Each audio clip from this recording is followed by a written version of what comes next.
So who do your emails come from? And this is important. We need to take some time to think about this. We've got a couple of options, but we need to be intentional about which one we choose. If we want to build a true relationship, we need to make sure that the customer or the prospect recognizes exactly who we are when we show up in their inbox, including the very first time we email them. So let's take a look at the options on your send from types.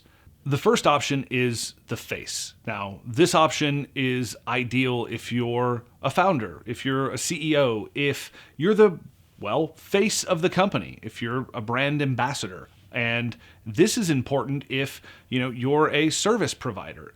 The question to answer when trying to determine if you should send emails from the face is, who do you want the relationship to be with? Is the relationship to be built with one person? Is the relationship to be built with the brand? Is the relationship to be built with multiple people? So the second option is the brand. So are we going to send emails from the person? So is the from address going to say Richard Lindner, or is the from address going to say digital marketer? So in the from field, first name, last name, or company name. And this is important. Again, who do you want the relationship to be with? Now, there is one other option. It's the hybrid. We combined the best of both worlds. So emails are sent from Bob Smith at Acme Company or Richard Lindner, digital marketer. This allows for the prospect to ask or answer the question, do I recognize this name or this brand? Right? This name or this brand. Let's take a look at a few examples of each. Here are some examples of sent from the face, right? The first email is obviously sent from an individual. It looks far more like a one-on-one communication than it does a marketing email. Like, this email is obviously meant to build branding and bonding between the subscriber and Anna.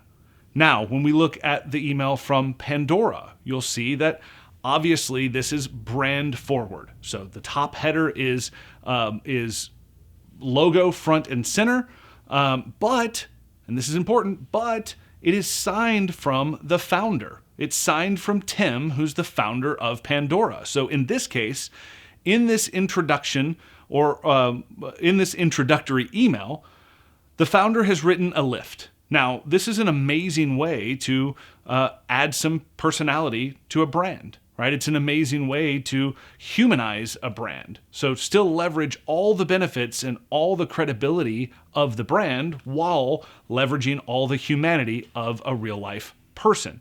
Again, in our next example, you'll see that both the brand and an individual, the co-founder, are present.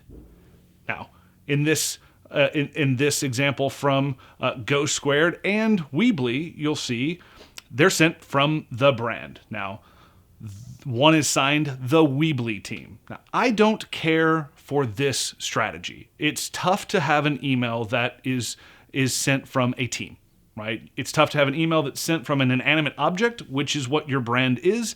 It's tough to have an email sent from a group of people unless it truly is a group effort where we're talking about multiple editors, multiple contributors, and multiple columns. So I'll tell you this, I believe a best practice when determining who your emails are sent from is to always sign your emails by a real live human being.